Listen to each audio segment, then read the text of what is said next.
Hello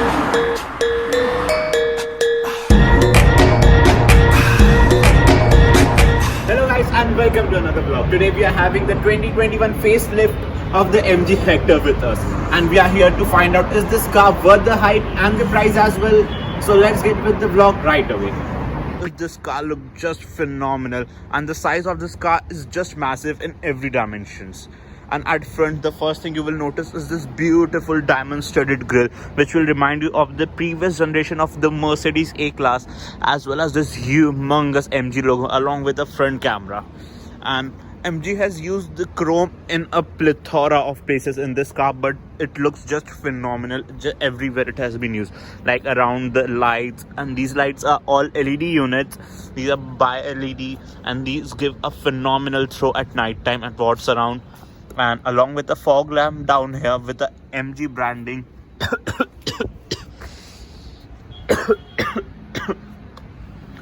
And down here it also gets front parking sensors.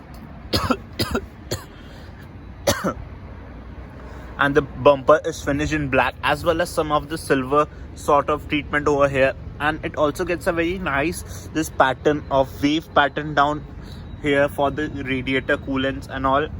And it's a brand new car, and we are at MG Motors Raipur, and a big shout out to them for providing me the car. And I will put the details in the description box so you can contact them and get some great deals. And on top over here it gets the DRLs, which are LED, and they also turn out to be the indicator, and it gets swiping indicators at front like these, which also gives a very nice presence to the car. And overall this car looks just phenomenal. And with the facelift now it gets bigger wheels, which are 18-inch. Previously it used to get 17-inch wheels, 18-inch, and these are 215 55 18-inch tires, and looks very nice. And these are diamond cut alloys.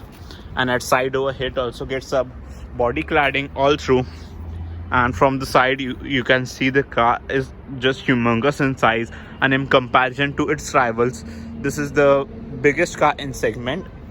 And over here on the chrome it says Morris Garages, full form of MG. And down over here the windows, it gets a chrome line which is circling all around the car to the another outside rear view mirror. And these are the outside rear view mirror along with the indicator on them, as well as a camera over here. And let me show you the front camera also. It gets a 360-degree parking camera, which is a very nice touch, and also provided in the Kia Seltos, not in the Hyundai Creta. But and over here on the back side, for me, I personally feel that this area looks a bit bulky, but that's okay because it increases the practicality of the car from a great extent. And back over here it has says internet inside, and these are the tail lamps. This also looks just phenomenal, and these are all LED units. They also get some dynamic swipe indicators at back over here, and these are single piece and extended over here. The tailgate is all the way extended over here, which is a nice touch. And down over here it gets reflectors and rear fog lamps, as well as a reverse light. And back before in the pre-facelift it used to get a red line which used to connect a red light instead, which used to connect both the tail lights, but now it just gets a chrome line over here to give it a more subtle look as such. And this is the reverse parking camera over here, and it gets a proper exhaust over here and a same outlet over here. Maybe it's for the different markets where we get right hand or left hand drive cars, so they change the exhaust placement, or just for the symmetrical looks. And these are the reverse parking sensors, and here it says Hector. And the rear wiper over here, and it also gets a spoiler at back, which looks very nice and adds to the sporty appeal of the car, along with a shark fin antenna. And the roof rails are not, they are functional, and they are finished in silver. Yeah, these roof rails are functional too. And it gets an electric tailgate, which is a nice touch, and it's first in segment. So here the boot's open of the car, and the boot is of decent size, and the loading lip is a bit on the higher side because the car itself is quite high. But due to these electronics and the spare wheel area, the boot gets a bit on the smaller side. It also gets a parcel shelf over here which can be retracted, and it also gets a light over here which is a white light, nice. And over here, the system is for the speaker, and there the alloy wheels means the spare wheel fits over there, and these are tools. So let's close it. And you can recline the front seats also, but you have to do it from the front only. There are no separate buttons at the back over here. And here's the handle if you want to do it manually, but you can do it electronically also. So here the boot closes.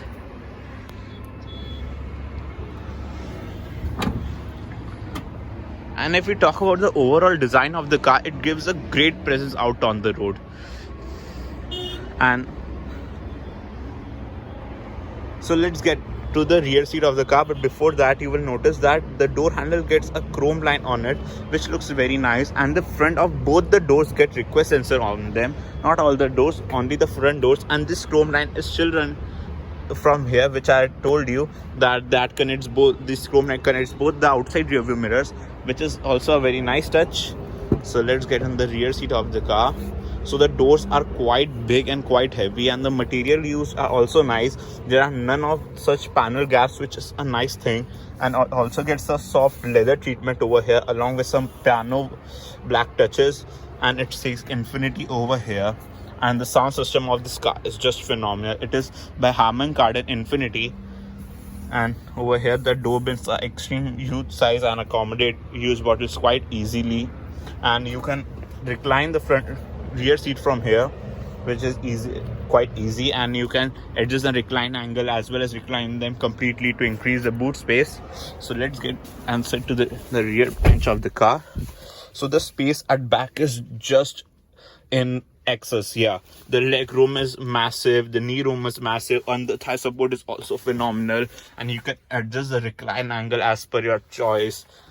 And the floor is completely flat, and it also gets a center headrest, so 3 people are very comfortable in this car. And headroom is also in just massive, and it also gets a center armrest with twin cup holders. You can close it back also. It gets proper 3 seat belts and isofix child seat mounts also. And this car is opted with black interiors, but now it also gets the option of beige interior, which give a extremely roomy feel to the car and feels much better than the black. And on the top it gets a huge massive panoramic sunroof, which again brings a lot of airy feel inside the cabin. But if you want to be chauffeur driven in a SUV, a compact SUV, then the MG Hector is best for you. And it also gets silver door handle. So the main fun lies in the driver's seat of the car, because the amount of feature this car offers to you is just on the next level. So let's get to the front seat right away. So if we talk about the front driver's door, it gets these window controls over here, but only the driver's window is one touch up and down, other windows are not. And this is the lock and unlock the doors, and this is for the window child lock. And again the door belts are just huge, and again this is Infinity. And the driver's seat also gets 8-way adjustable electric seats, and as well as the passenger seat. So that's a nice touch. And over here it says Morris Garages. Let me remove the plastic. Yeah, see, it says Morris Garages over here, Swachh Bharat. And over here it gets too many of the buttons, like this is to close the outside rear view mirror. Let me go sit, then I will show it to you. Like this button is to close the outside rear view mirror, like this. And this is for the outside rear view mirror adjustment. This the headlight leveler, and these are for the intensity of the instrument cluster. And this is the open and close the boot of the car. So that's nice. And over here it gets an engine start stop button. So here the car comes to life. Let me lower the air conditioning. So this is the famous MG's Tesla type screen over here, which is a 12.5-inch unit, I guess. I don't remember the exact size, but it is an extremely phenomenally loaded display. Like it gets Apple CarPlay, Android Auto, Bluetooth connectivity, and iCall service, which is MG's service. And if you are having any problem with the car, or you are in a breakdown or an accident, so you can just call them and they will send the emergency for you. or if you need any assistance, they will help you. And there's the Ghana app, which is for free in this car, and the files and inbox. You can also check your mails, tire pressure settings. There's a tire pressure monitoring system. The system is a bit slow to respond, but it works really well. So these are the tire pressures of the car, and overall the system is just phenomenal. And the speakers, it gets 8 speakers, 4 tweeters and 4 speakers, and I think so one subwoofer also from Infinity, which is a sub brand of Harman and Kardon. So you can just imagine the sound quality will be just phenomenal. But there's an issue in the car. I don't know why the instrument cluster of the car doesn't work, but I can tell you that it is not that loaded. So here comes the second clip, in which I'm going to sit in another car and tell you about that. So guys, I have quickly came to another car to explain you about this instrument cluster. So it gets an speedometer as well as a tachometer, and tachometer moves in the anti-clockwise direction, which is some people like that, some people doesn't, but it's quite a legible instrument cluster and quite easy to read. So it shows many much information like tire pressure monitoring and battery level, because it's a hybrid version in which I'm sitting in right now, and trip data, along with you can get the different settings and music, phone, and different navigation controls over here as well. And it's quite nice to read and understand display. And over here it gets a fuel meter along with a temperature meter over there, and all peripheral lights placed all over the place. So let's get back to our test car right away. So guys, we are back to our test car. So let's further begin. So here it gets controls for the volume as well as to turn off and on this screen and all that. And over here gets a wireless charging pad along with a USB socket right here. Let me open it for you. So a USB socket right here to connect your device to the screen. And this is the diesel turbo automatic. So here's the automatic gearbox, and it gets a 360-degree parking camera, and the resolution is just terrible. Yeah, the resolution of the cameras are just terrible, and they have still not improved in the terms of resolution. But it gets adaptive guidelines both at the front as well as the back, which helps to maneuver. But the resolution would be much better, then it would be quite nice. So over here in the automatic, it gets an electronic parking brake along with auto hold, and these are for the parking sensors. This is again for the cameras to turn on and off the camera. And over here it gets twin cup holders along with a mood in lighting over here, which gets somewhat 20 colors as such, I don't remember. And these are the keys of the car, quite basic keys. And overall the front seat feels extremely comfortable, and the bolstering, and it's quite soft. The back is a bit on the harder side, but the base of the seat is quite soft, so which is a nice touch.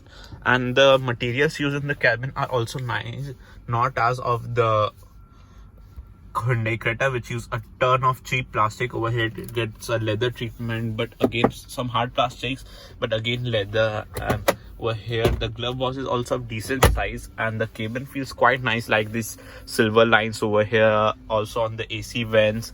And here it gets a button for the traction control system, and here's the hazard light button, and this lever is for the wipers. So let's keep them in auto. It gets automatic wipers for front, and it also gets automatic headlights, and it also gets the auto dimming inside the rear view mirror. And over here it gets a mirror along with a light, which is quite a nice touch. And also here it gets mirror along with a light, and here are the controls for the different lights. And it gets all LED lights, which are diffuse lights, and gives quite a rich treatment to it. And it gets a sunglass holder with an Alcantara finish inside it. And these two buttons are to open the sun blind of the car. This you can open the sun blind and gets a massive panoramic sunroof. And this button over here is to open the glass.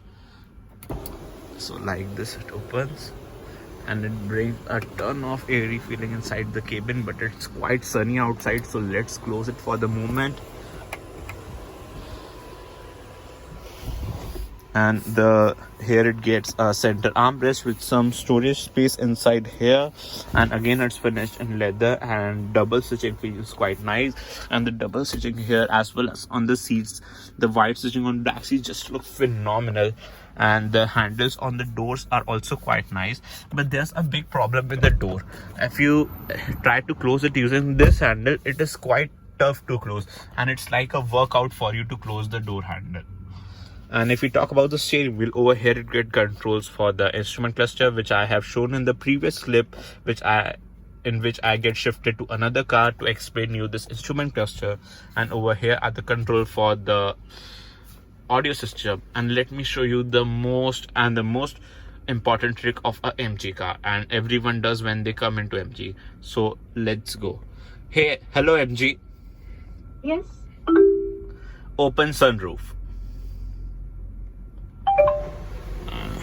So this is the trick of the most of the MG cars, and it's quite nice also that a car is working on your voice command, so it makes using everything quite easy, and it gets many voice commands, like you can call someone, you can change the temperature of the vehicle and different stuff.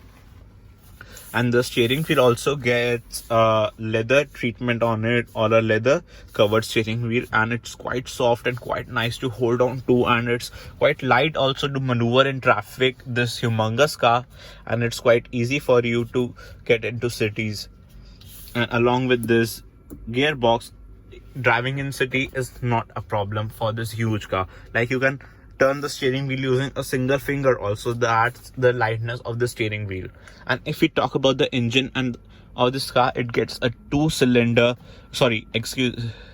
so it gets a 2-liter turbo diesel engine along with an automatic gearbox, and it produces 169 horsepower and 350 newton meters of torque. And the claim mileage of this car is 17.41, but you can get nearly about 14 to 15 kilometer per liter, which is quite acceptable for a car of this size. And being a front wheel drive car, it's quite frugal too. And yeah, let me show you the thing which it gets in the new facelift, which are these ventilated seats. Before it doesn't get ventilated seats, but now it gets. But the button placement is on the weird side. If they would have placed it anywhere somewhere here, that would be much better. And the passenger seat also gets ventilation along with a USB charging socket, which is also nice and very convenient feature. So guys, this was Shubhodeep Banerjee today reviewing the 2021 facelift of the MG Hector. So let's see you guys in another video really soon. But before going, let me tell you one big gripe of this car is this wireless charger. It doesn't charge any big phone. Like my phone also doesn't charge. I am having an iPhone XR 10R and my phone doesn't charge in this wireless charger, which is a big problem. So guys, thank you for watching the video, and let's see you guys in another video really soon. Till then, bye bye and have a nice day.